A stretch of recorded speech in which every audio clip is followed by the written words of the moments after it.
Shalom, shalom a todos! Bem-vindos a mais uma aula de Torá conosco aqui no Shaarei Torá e que possamos, através dessa aula, nos aprofundarmos mais no nosso conhecimento de Torá, para que nós possamos caminhar de uma forma mais íntima com Hashem, com o nosso Criador, e que essa aula possa nos elevar cada vez mais próximo ao conhecimento de Hashem. O que eu gostaria de falar hoje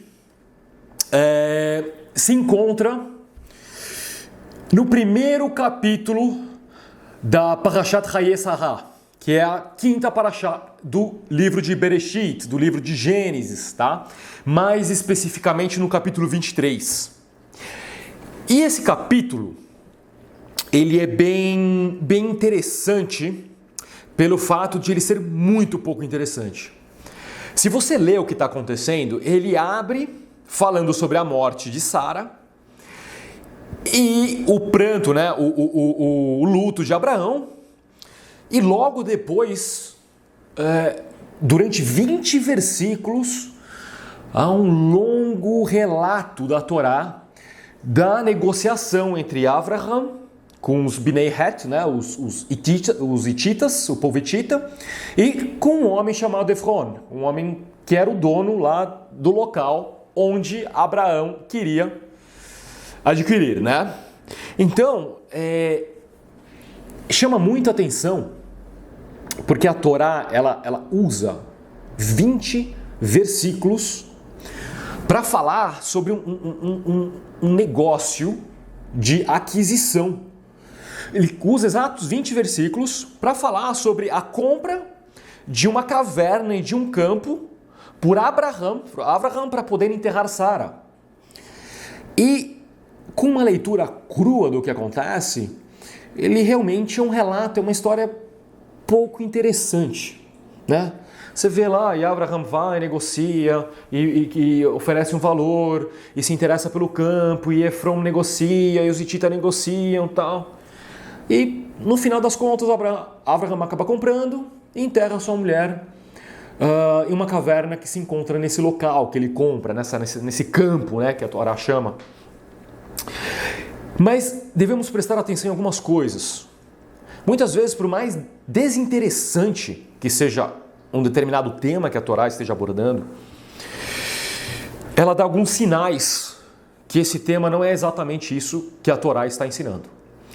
Se a gente pega o relato sobre essa compra em 20 versículos, uma quantidade muito grande, se você compará-lo, por exemplo, com muitas outras mitzvot, muitos outros mandamentos quando são dados na Torá, esses mandamentos não chegam nem à metade da quantidade de versículo que esse capítulo possui sobre uma compra.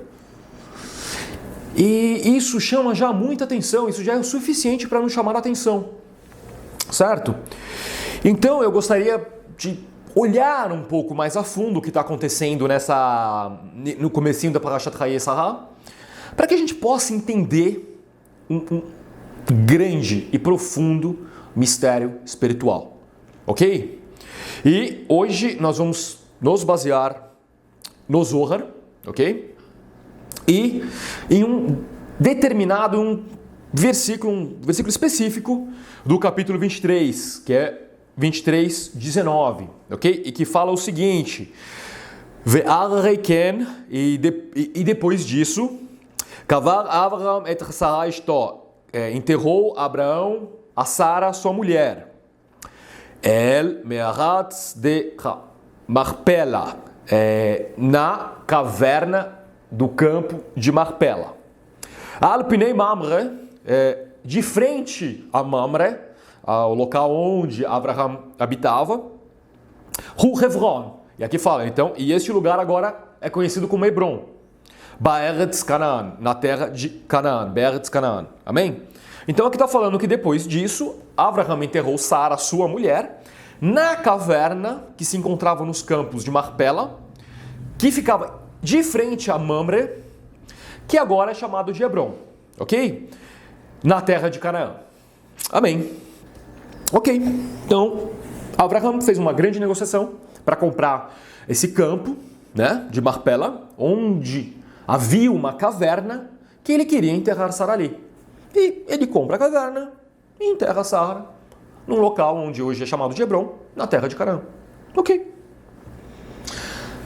Mas isso é interessante, porque esse versículo, ele mostra uma faceta da Torá que é difícil de enxergá-la em todos os relatos que ela nos apresenta, né?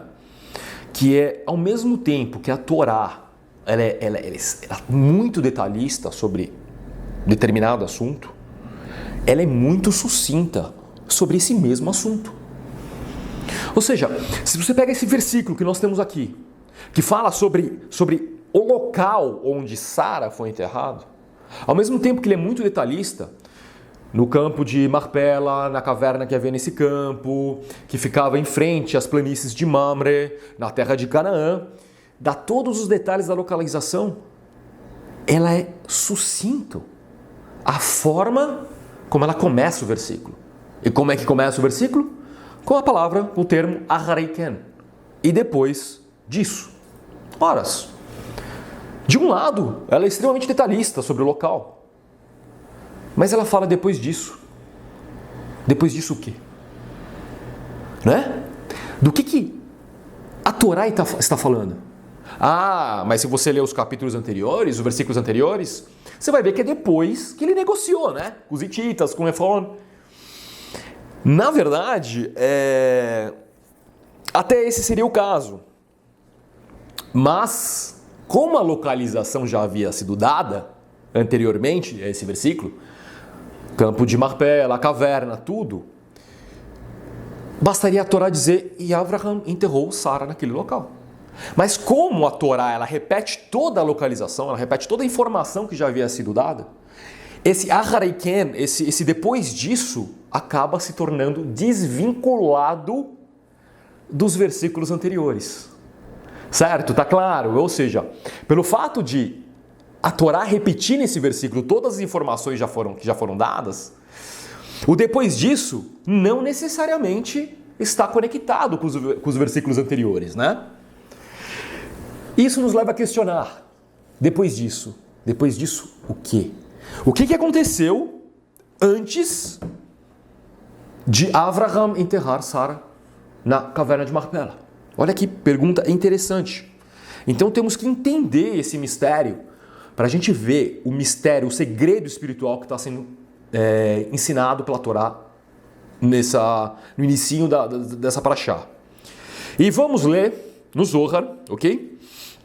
Mais especificamente na Parashat Hayesará, na página 128a. Vamos começar por ali, ok?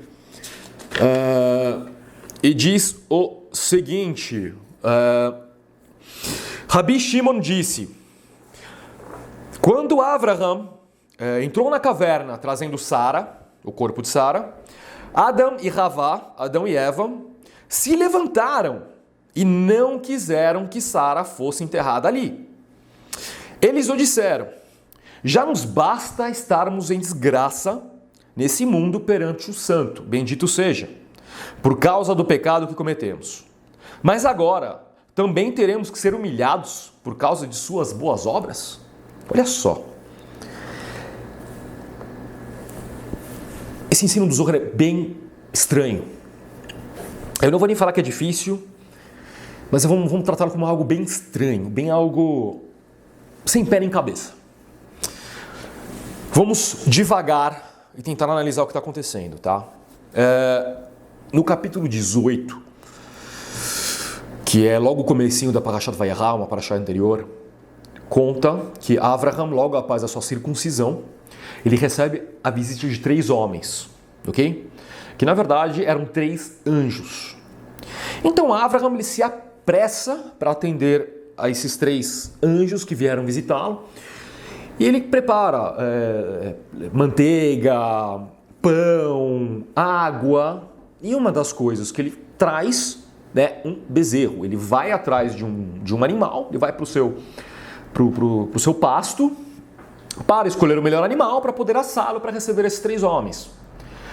E O Zohar, tanto o Zohar quanto o Midrash, o Rabá, eles nos contam que quando Avraham ele foi no seu pasto e escolheu o melhor do seu gado, esse animal começou a fugir dele. E Avraham correu atrás. E o animal fugia e Avraham atrás.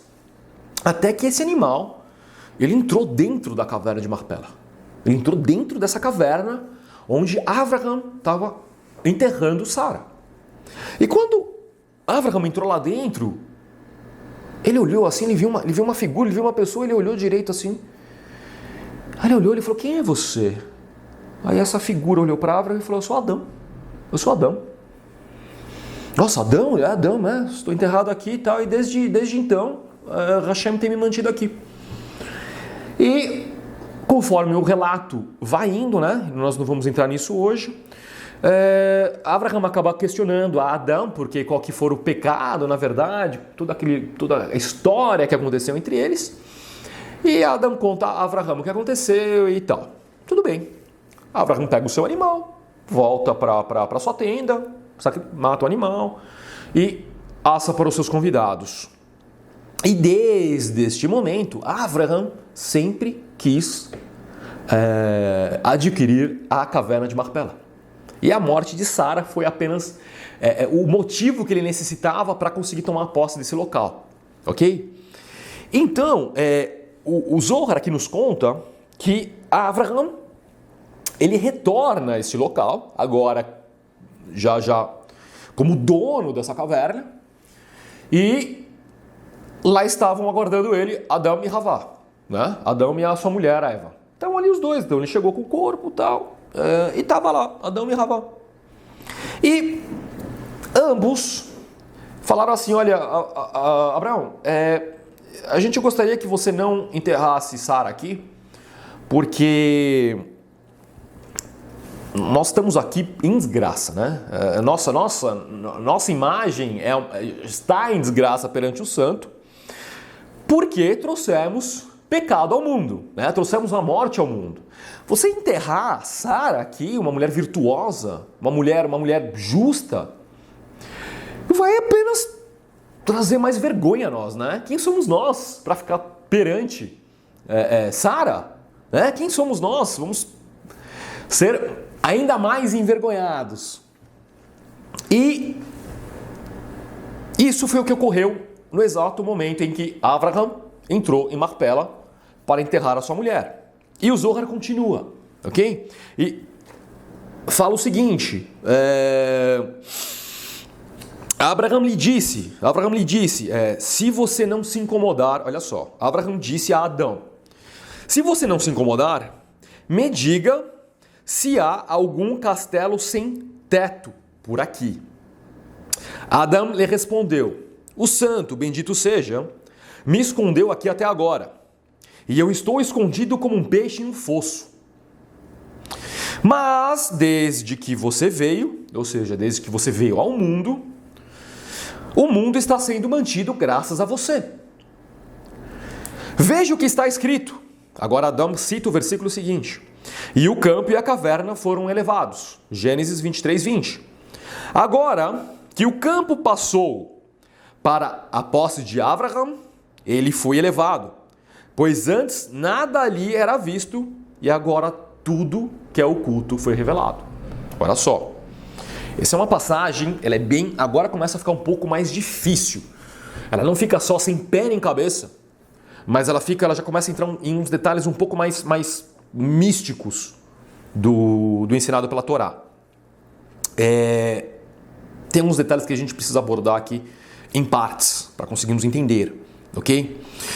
Primeira coisa estranha é quando Avraham pergunta a Adão se há algum castelo sem teto aqui.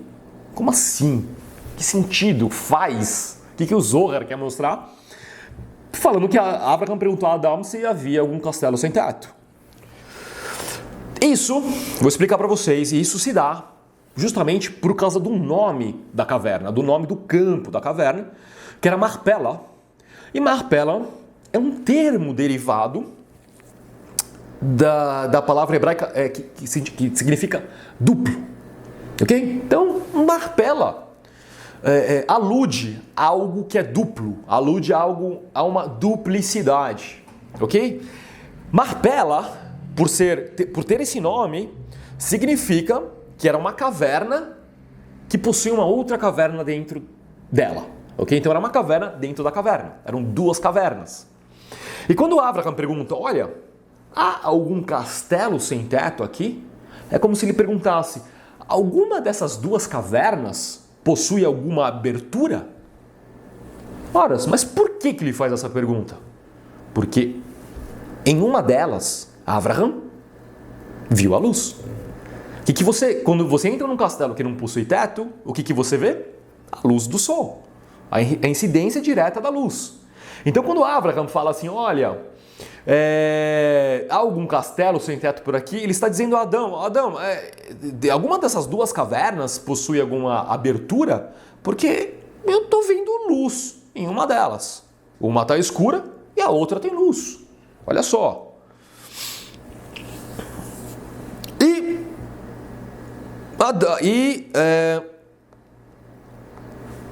E Adão, ele muda completamente o assunto e começa a explicar, se justificar, olha, eu estou preso aqui e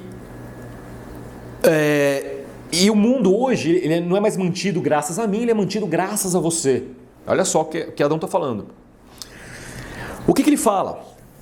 Para a gente entender isso, a gente tem que entender as duas cavernas. Tem que entender aquela caverna que Abraham viu a luz e a outra que não tinha luz, a outra que estava na escuridão, ok? Então,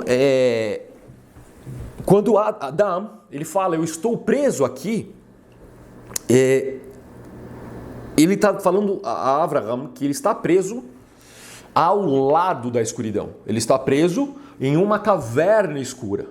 E que essa luz que Abraham fala, Adão não vê. E é por isso que ele fala, olha, o mundo era mantido por minha causa, mas agora é mantido por sua causa. Porque você está vendo uma das cavernas iluminadas, ou seja, você está vendo a luz e eu não. E eu estou preso como um peixe em um fosso em algo escuro. Porque eu não vejo mais essa luz. Ou seja, Adão estava falando para, olha, Abraão, desde que você chegou aqui, eu estou preso na escuridão. E eu não posso enxergar essa luz que você fala que tem aqui dentro. Eu estou preso como se estivesse jogado num fosso, na escuridão. Aí Adão fala a Abraão, olha Abraão, isso que você está vendo aconteceu porque você comprou o poço. E no versículo 23, 20, literalmente fala que quando Abraão comprou o campo de Marpela, o campo se elevou. Eu não sei como estão as traduções em português, mas em hebraico está, o campo se elevou, se levantou. Por quê? Porque houve uma mudança espiritual, uma elevação espiritual nessa região. E nisso que Adão lhe fala, por causa disso, tudo que aqui era oculto se tornou revelado. Ou seja, essa luz que você está vendo era algo oculto, era oculto até então. Mas desde que você comprou o campo, essa luz está sendo revelada. E você está vendo. Ok. Ótimo. Agora, é interessante porque por que Adão ele justifica que ele não queria a presença de Sara por causa desse lance da luz e da escuridão. Ou seja, em outras palavras, o que Adão estava querendo passar a Abraham, falando sobre essa luz, falando sobre a elevação dos campos. Tá tudo muito estranho ainda, né? Tá tudo muito sem pé nem cabeça o que está acontecendo. A gente está vendo uma história muito mística. E o Zohar, ele continua no relato e ele fala o seguinte: Abraham disse a Adão, eu orarei por você perante o santo, bendito seja, e você não será mais desgraçado perante ele. Então, apenas depois disso, Ahareiken, Abraham enterrou Sara. Qual o significado do e depois disso? Do Ahareiken significa depois que Abraham intercedeu em nome de Adão. Olha só o que o Zohar está revelando. Quando o versículo começa, Ve'arariken, e depois disso, que está inexplicável, da própria Torá, foi depois que Avraham orou a Hashem, pedindo por perdão pelos pecados, ou pelo pecado cometido por Adão.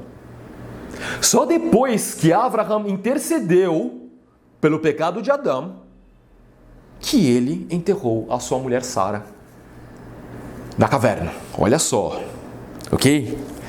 Então, o que aconteceu? Quando Avraham ele intercedeu por Adão, Adão estava na escuridão por causa do pecado. Quando Avraham intercedeu por Adão para que Hashem perdoasse os seus pecados, aquela luz que Avraham viu na caverna, ok? Ela iluminou toda a caverna. Não todas as cavernas, toda a caverna. Uma delas ficou eliminada e a outra continuou escura. Ou seja, quando uma caverna, Marpela, era inteira escura, Avraham orou e parte dela veio à luz. Isso significa que a oração de Avraham pelo pecado de Adão, o qual trouxe a morte ao mundo, foi atendida por Hashem, e essa morte se transformou em vida. Ou seja, a luz que Avraham viu na caverna era que a morte causada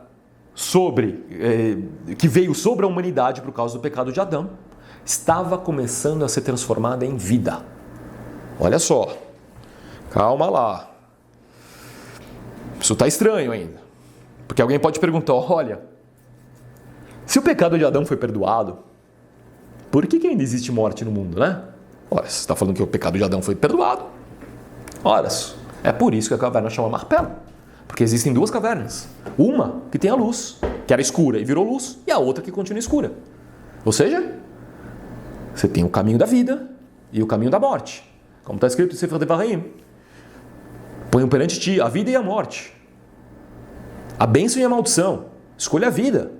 Ou seja, aquilo que Hashem fala em Sefer Devarim, no livro de Deuteronômio, está sendo criado. Está entrando, não sendo criado, mas está entrando nessa realidade terrena neste momento de Marpela. Antes, só havia a opção da escuridão. Só havia a opção da morte, da maldição.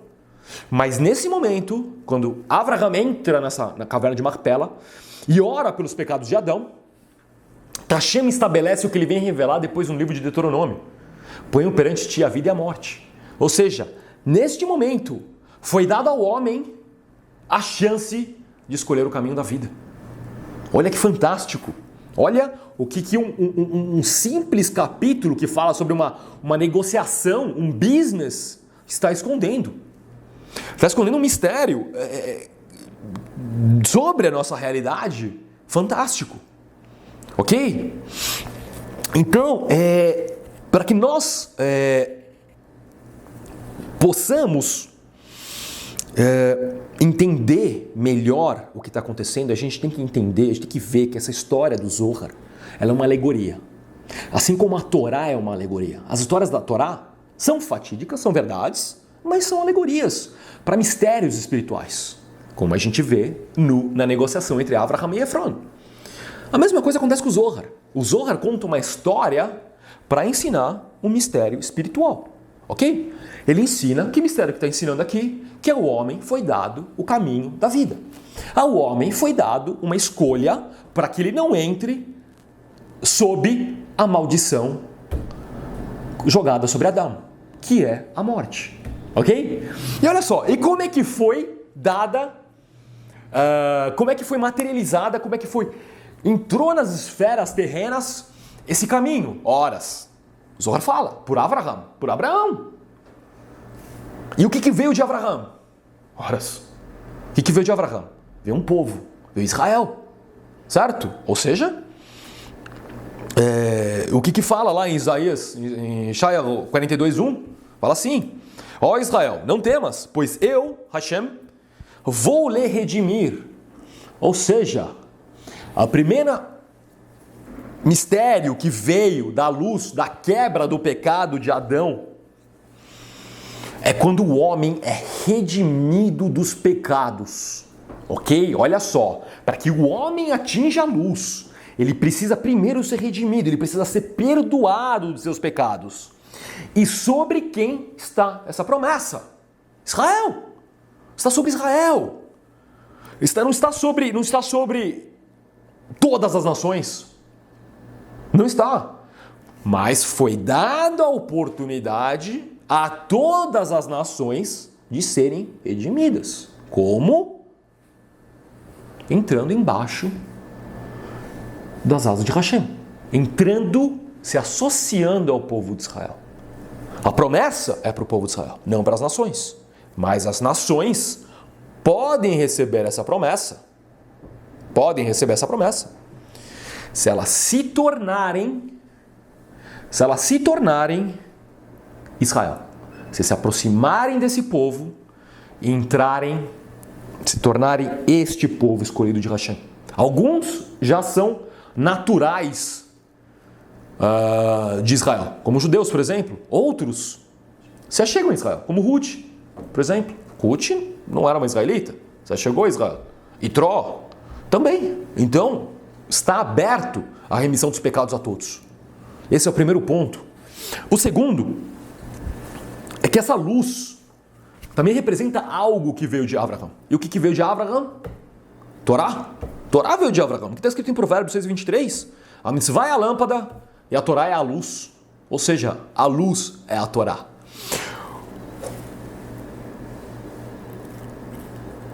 A remissão veio para libertar o homem do pecado.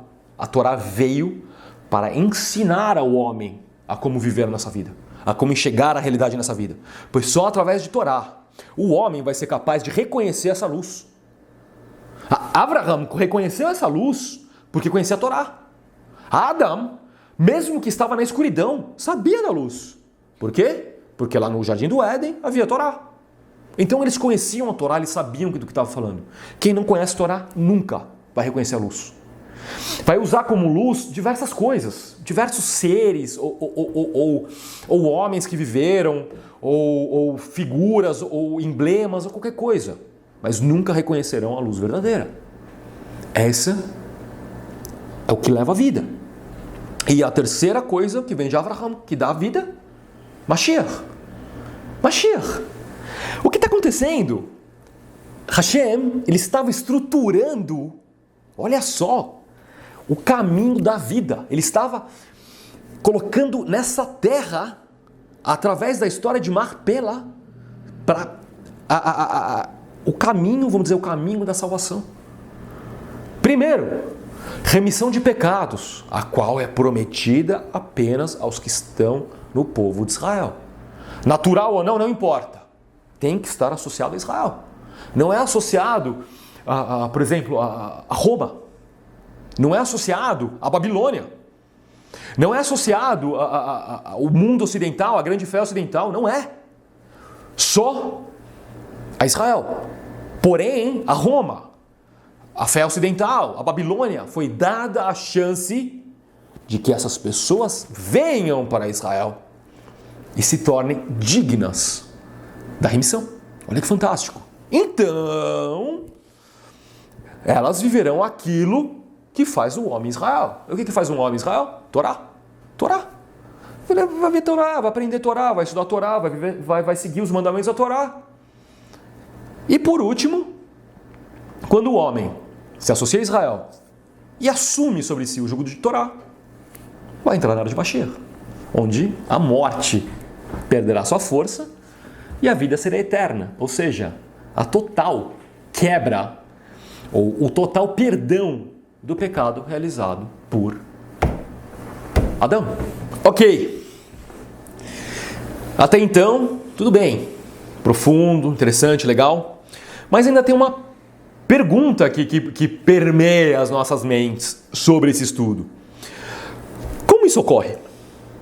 Como Hashem, ele torna o homem que se liga a Israel e o homem que vive Torá fora do controle da maldição, da morte que foi lançada sobre Adão. Como? Como isso espiritualmente acontece? Ou melhor, como isso reflete, como essa espiritualidade se reflete nas nossas vidas? Olha só. E o Zohar, agora na Parashat Hayesará, na página 128b, ok? Fala o seguinte: depois do diálogo entre Avraham e Adão, Avraham orou por Adão, Adão recebeu o perdão do seu pecado, ele voltou para o seu lugar de descanso. Aí então o Zohar continua. Adão retornou ao seu lugar, mas Havá não. Então Avraham se aproximou dela e a colocou junto a Adão, o qual a recebeu pelo bem de Avraham. A partícula et, antes de Sara, foi usada para adicionar Havá. Ok? Então aqui está contando que depois que Avraham intercedeu por Adão, Adão voltou para o local dele, se retirou, mas Havá continua ali. Continuou perante Avraham. Aí o Zohar conta que Avraham pegou a Havá e colocou no seu lugar. E isso está no próprio versículo, onde diz Kavar Avraham et Sarah ishto. Et Sarah. Essa partícula, et Aleph Tav, que não é uma partícula que tem tradução para o português, mas ela é a partícula que ela junta o verbo ao objeto da ação, significa que Havá foi enterrada, colocada junto a Sara, ok? Então, assim como Avraham pegou Sara e a enterrou colocou ela no seu lugar em Marpela, na caverna, Avraham também pegou Havá e colocou ela de volta no lugar onde ela estava. Olha só. Tá bom? Então, Avraham, ele não enterrou simplesmente Sara, ele enterrou também Adão e ele enterrou também Havá. Olha que coisa mais estranha, né? Mas o que isso significa? O que o Zohar quer dizer com Avraham enterrar Adão? Ora, Avraham não orou por Adão para que seus pecados fossem perdoados? Através do perdão dos pecados não veio a luz? Não foi a opção dada ao ser humano para escolher a vida? Ou seja, quando Avraham enterrou Adão, colocou ele no seu local, significa que a maldição que veio por causa de Adão foi quebrada. A morte, ok? Ou foi dada uma chance para que essa maldição fosse quebrada. Quando ele coloca Havá, significa que a maldição que veio por causa dela também foi quebrada, ou seja, foi dada ao homem a opção de se libertar da maldição imposta pelo pecado de Havá. E aqui é a pergunta: o que seria esse pecado? O que Havá fez? Ora, tudo bem, sabemos que Havá comeu o fruto, deu o fruto ao seu marido, tudo bem, e isso trouxe a morte, mas tem algo além disso? Horas. Vamos ver. Agora a gente vai voltar um pouquinho do Zohar. Ele está na Parashat Hayesará ainda. Na página 125a. Diz o seguinte, presta bem atenção. Venham e vejam. No meio do firmamento tem um caminho brilhante. Todas as estrelas estão anexadas a ela em grupo, a esse caminho. Isso é a serpente do firmamento. Elas estão no controle dos segredos dos habitantes no mundo e que vem da primordial e sobrenatural serpente que se ligou a Havá. Portanto,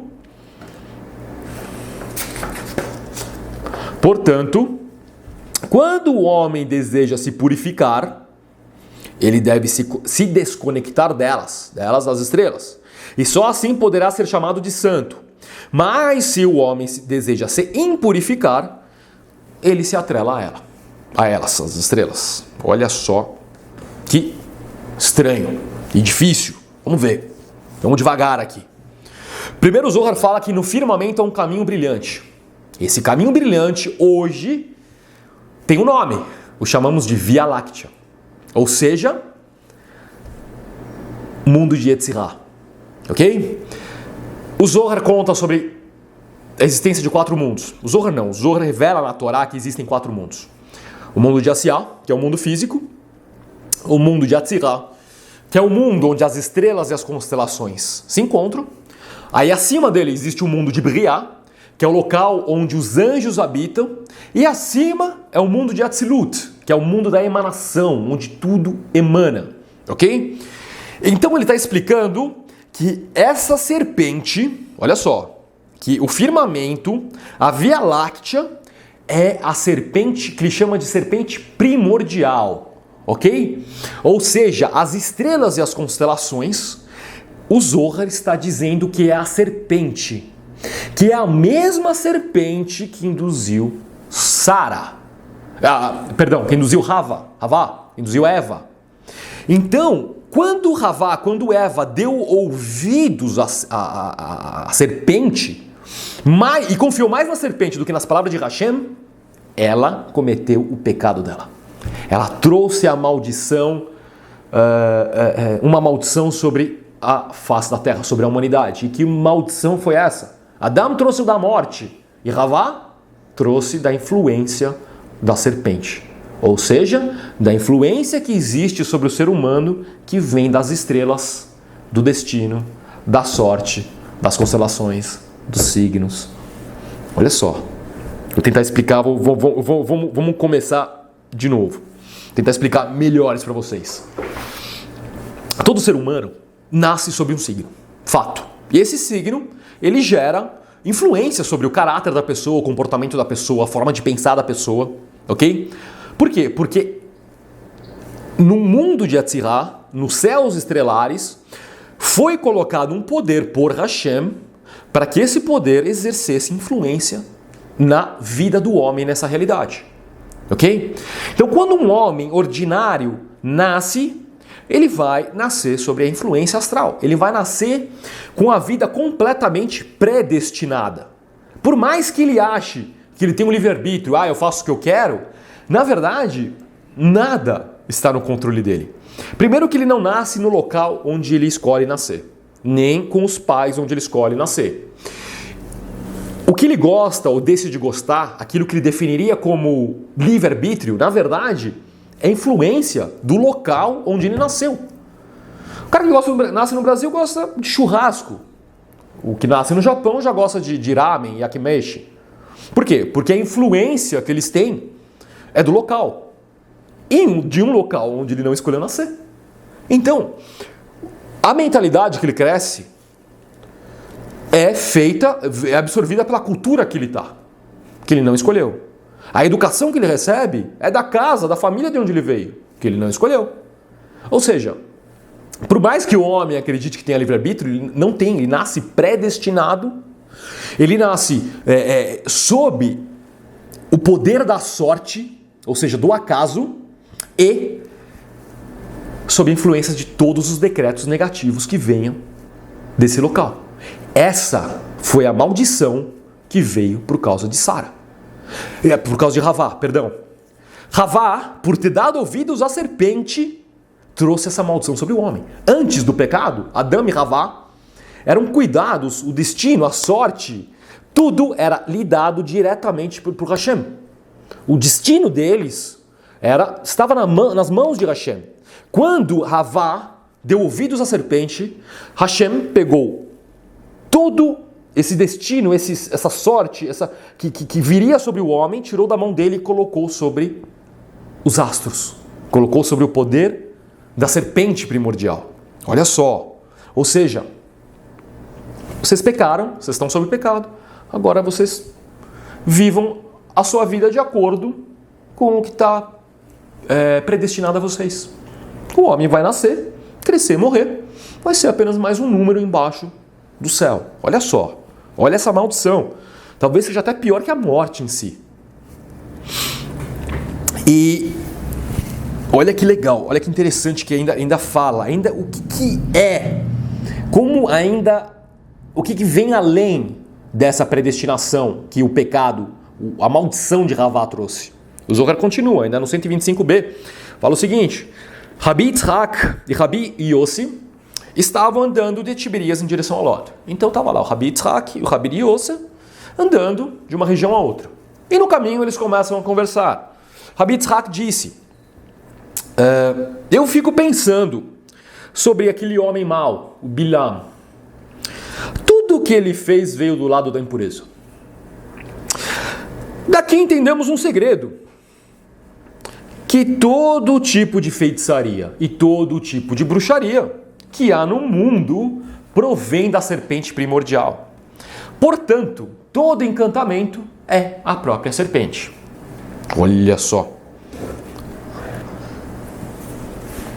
O Zohar começa a tratar da maldição de Ravá, da influência astral, da influência espiritual que está sobre o homem. E Rabi Yosef e Rabi Yitzhak se levantam e eles partem de Tiberias em direção a Lod.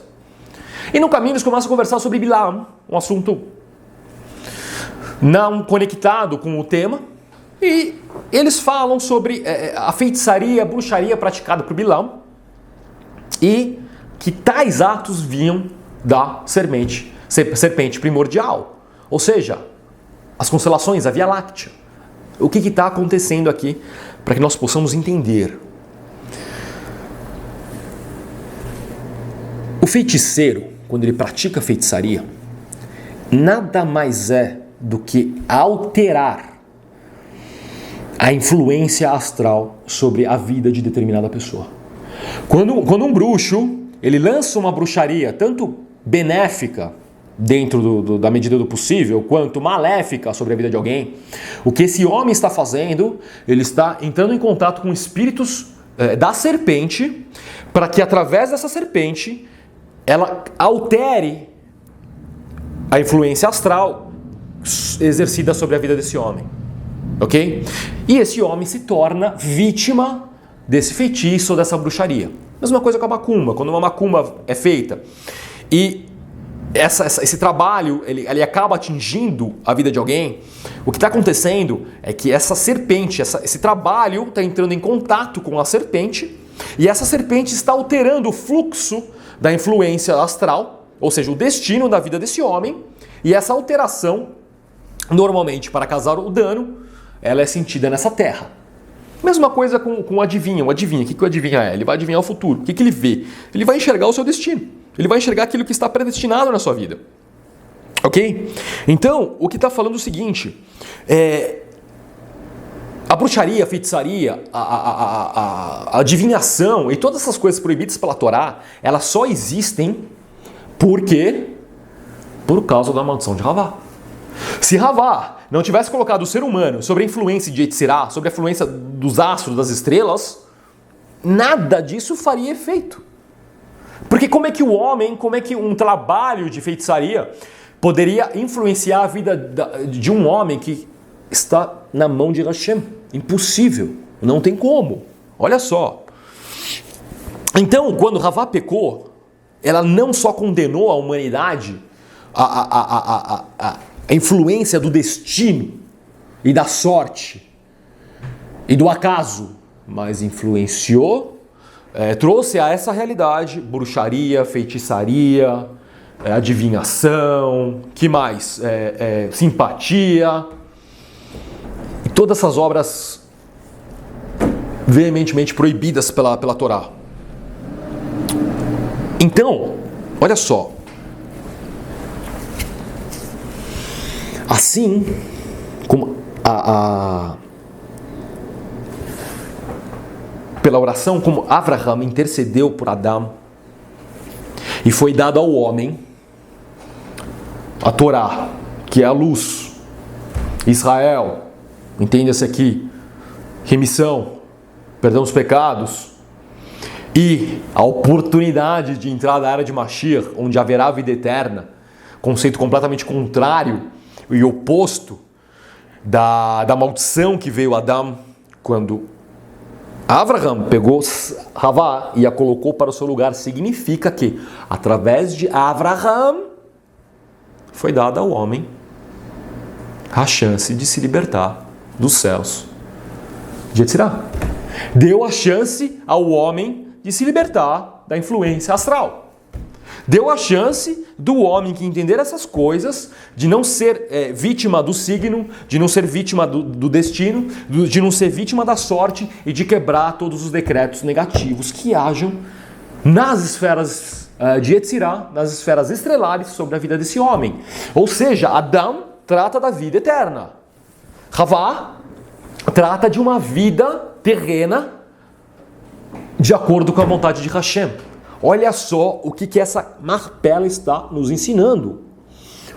Ele está ensinando que através da luz, através de Israel, através de Torá, o homem tanto terá uma vida fora das influências astrais, fora do poder do destino, fora do acaso, e terá sua vida controlada diretamente pelas mãos do Criador. Bendito seja, Baruch Hashem.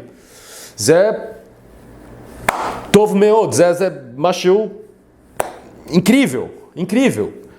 Então, quando o homem entende Israel, quando ele faz parte do povo de Hashem, quando ele toma sobre si a Torá, estuda a Torá, busca a Torá e crê na Torá, quando ele realmente vem para esse povo de Hashem, independente se é de Roma, independente se ele era da Babilônia, independente de onde seja, independente de onde seja, o Israel não é para os judeus, não só para os judeus, mas é para todos. É para todos que entendem e querem se chegar. Quando isso acontece, essa vida muda. Essa vida sai da influência astral e ela chega nas mãos de Hashem, do Criador. O homem não será mais um número embaixo dos céus, mas ele será um homem nas mãos de Hashem. E tudo o que acontecer na vida dele não é acaso. Tudo o que acontecer na vida dele não é destino, não é sorte, mas é a plena vontade daquele que o criou. Amém, vem amém. Isso é ótimo. Isso é uma coisa perfeita para se entender. E não só. Quando isso acontece, nenhuma obra de feitiçaria, nenhuma obra de bruxaria, nenhuma obra de macumba, nenhum encantamento terá poder na vida desse homem. Nenhum! Claro, ele está sobre o mundo de Yetzirah. Ele está sobre a influência da serpente, a influência astral. Ou seja, nada que um bruxo, um feiticeiro, um macumbeiro, ou seja lá o que for, fizer na vida desse homem, dará certo. Por isso, hoje é muito comum nós vermos em diversas religiões, em diversos templos, na grande religião ocidental, em suas raízes, a busca frenética do que eles chamam de quebra de trabalho, ou quebra de macumba, eu não entendo direito, mas o que eles estão buscando é sinal claro de que a vida deles está presa sob a semente primordial, sob a maldição de Havá. Eles estão presos a uma vida ordinária, mundana. Por quê? Não tem Israel, não sabe o que é Israel. Israel foi substituído, que Hashem Shalom, que Hashem nunca permita. Torá perdeu validade, Hashem Shalom também, Hashem nunca permita. E Deus é um outro indivíduo, não é Hashem. Hashem Shalom. Então, isso torna claro a necessidade que essas pessoas têm de constantemente ficar quebrando macumba, trabalho, maldição. Por quê? Porque estão presos à influência astral. E vivem da sorte. Muitas vezes, conseguiu um emprego novo. Baruch Hashem, amém. Mas foi Hashem trabalhando ou foi simplesmente a sorte? Podemos contar com a sorte. Se a vida da pessoa não está na mão de Hashem, foi sorte. Claro que tudo está dentro da vontade de Hashem. Essa sorte, esse destino está dentro da vontade de Hashem. Assim como o poder sobre essas coisas que foi dado à serpente é da vontade de Hashem. Então, o que Hashem realmente quer é que nós quebramos, saiamos dessa influência astral, esse poder da semente primordial. Tudo é vontade de Hashem. Isso tem que ficar bem claro, tudo é vontade de Hashem.